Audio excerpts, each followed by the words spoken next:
ಕೇಂದ್ರ ಬಂದು ನಮ್ಮ ಹಳೆಯಲ್ಲಿ ನಾಗರಾಜಣ್ಣವರೇ, ರಘುಪತ್ ರೆಡ್ಡಿ ಅವರೇ, ನಮ್ಮ THO ಮೇಡಮ್ನವರು, ಅದೇ ರೀತಿ ನಮ್ಮ ಶ್ರೀನಿವಾಸ ರೆಡ್ಡಿ ಅವರೇ, ನಮ್ಮ ಡಾಕ್ಟರ್ DM ಅವರು, ನಮ್ಮ ಪ್ರಭಾಕರ್. ಇವತ್ತು ದಿನ ನಮ್ಮ ರಘುಪತ್ ರೆಡ್ಡಿ ಅವರು ಆಗಲೇ ಒಬ್ಬ ಮನುಷ್ಯ ಹೇಗೆ ತುಂಬ ನಮ್ಮದು ಒಂದು ಮನುಷ್ಯರದ್ದು ಶ್ರೇಷ್ಠವಾದ ಒಂದು ಜನ್ಮ.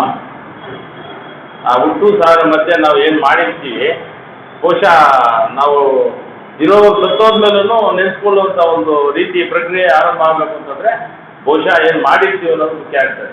ಈಗ ನಮ್ಮ ME ಕೃಷ್ಣಪ್ಪನವ್ರನ್ನ ಏನು ನೆನೆಸ್ಕೊತಾರೆ ಅಂತಂದರೆ ಬಹುಶಃ ಅವರು ಏನು ಮಾಡಿರ್ತಕ್ಕಂಥ ಆ ಟೈಮ್ನಲ್ಲಿ ಮಾಡಿರ್ತಕ್ಕಂಥ ಅವ್ರ ಸಾಧನೆ ಏನು ಎಂದು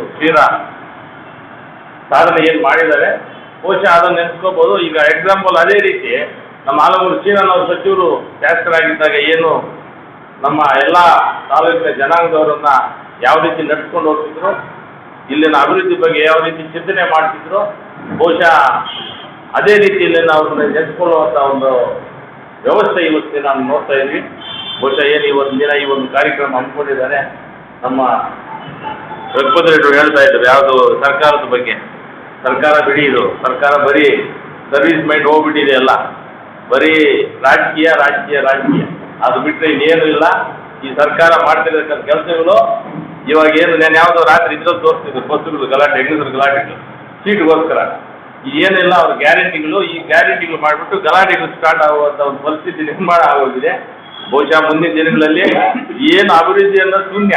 ಈಗ ಒಂದು ವರ್ಷ ಆಗಿದೆ, ಮುಂದಕ್ಕೆ ಬಂದು ನೋಡ್ತಾ ಇರಿ ಏನಾದರೂ ಈ ಗ್ಯಾರಂಟಿಗಳು ಹಿಂಗೆ ಇವರು ಕಂಟಿನ್ಯೂ ಮಾಡಿದ್ದಾರೆ ಅಂತಂದರೆ ಬಹುಶಃ ಇಲ್ಲಿ ನಮ್ಮ ತಾಲೂಕಲ್ಲ ನಮ್ಮ ರಾಜ್ಯ ಕಂಪ್ಲೀಟ್ ಡೆವಲಪ್ಮೆಂಟ್ ಅನ್ನೋದು ಶೂನ್ಯ ಆಗೋದಂತೂ ಶತಚಿತ್ತ ನಾವು ನೋಡ್ತೀವಿ.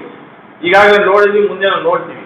ಇವ್ರೇನೋ ರಾಜಕೀಯಕ್ಕೋಸ್ಕರ ಅವ್ರ ಸ್ವಾರ್ಥಕ್ಕೋಸ್ಕರ ಈಗ ಅದ್ಯಾವುದೋ ಮೊನ್ನೆ ಈಗ ರೈತರ ಬಗ್ಗೆ ಹೇಳ್ತಿದ್ರಲ್ಲ, ರೈತರಿಗೆ ಹಾಲಿಂದ ಇದು ಹಾಲಿಂದು ಯಾವುದು ಪ್ರವೇಶ ಪ್ರೋತ್ಸಾಹಧನ ಸುಮಾರು 6 ತಿಂಗಳಾಗಿದೆ, 6-7 ತಿಂಗಳಾಗೋಗಿದೆ. ಇಲ್ಲ 8 ತಿಂಗಳಾಗಿದೆ. ಇಲ್ಲ 2 ತಿಂಗಳ ಬಂದರೆ 2 ತಿಂಗಳು ಬರ್ಬೋದು. ನೋಡಿ ಎಲೆಕ್ಷನ್ ಹಿಂದಿನ ದಿನ ಸುಮಾರು ನಮಗೆ ಮೊನ್ನೆ ಶಿಡ್ಲಘಟ್ಟ ಚಿಕ್ಕಬಳ್ಳಾಪುರ ಇದಕ್ಕೆ ಹೋಗಿದ್ವಿ ನಾವು. 2 ತಿಂಗಳು ಇದು ಎಲೆಕ್ಷನ್ ನಾಳೆ ಅನ್ನುವಾಗ 1 ದಿನ ಹಿಂದೆ ಒಂದು 2,000 ರೂಪಾಯಿ ಬಿದ್ದೋಯ್ತು ಮೊಬೈಲ್ಗಳಲ್ಲಿ. ಏನವರು ಈ 2,000 ನೋಡ್ಕೊಂಡು ಹೋಟ್ಲ್ ಹಾಕ್ಬಿಡ್ಲಿ ಅಂತ ಹೇಳ್ಬಿಟ್ಟು ಅವ್ರು ಹಾಕ್ಬಿಟ್ಟಿರೋದು ಅಷ್ಟೇ. ಇನ್ನೇನು ರಾಜಕೀಯಕ್ಕೋಸ್ಕರ ಅಷ್ಟೇ, ಇನ್ನೇನು ಅವ್ರೇನು ಉದ್ಧಾರ ಮಾಡೋಕ್ಕೆ ಇಲ್ಲ ಸರ್ವಿಸ್ ಮಾಡೋಕ್ಕೆ ಜನರಿಗೆ ಅನುಕೂಲ ಆಗಲಿ ಅಭಿವೃದ್ಧಿ ಆಗಲಿ ಅನ್ನೋ ಮನೋಭಾವ ಇಲ್ಲ. ಬಹುಶಃ ಇದೇ ರೀತಿ ಮುಂದುವರೆದ್ರೆ ಈ ಮುಂದಿನ ದಿನಗಳಲ್ಲಿ ಸಾಮಾನ್ಯ ಜನ ಜೀವನ ನಡೆಸೋದು ಕಷ್ಟ ಆಗ್ತಾ ಇರ್ತದೆ ಸಂದರ್ಭದಲ್ಲಿ ಅಂತ ಏನು ಇವತ್ತು ದಿನ ಈ ಒಂದು ಕಾರ್ಯಕ್ರಮ ಹಮ್ಮಿಕೊಂಡಿರ್ತಕ್ಕಂಥ ಏನು ಈ ಒಂದು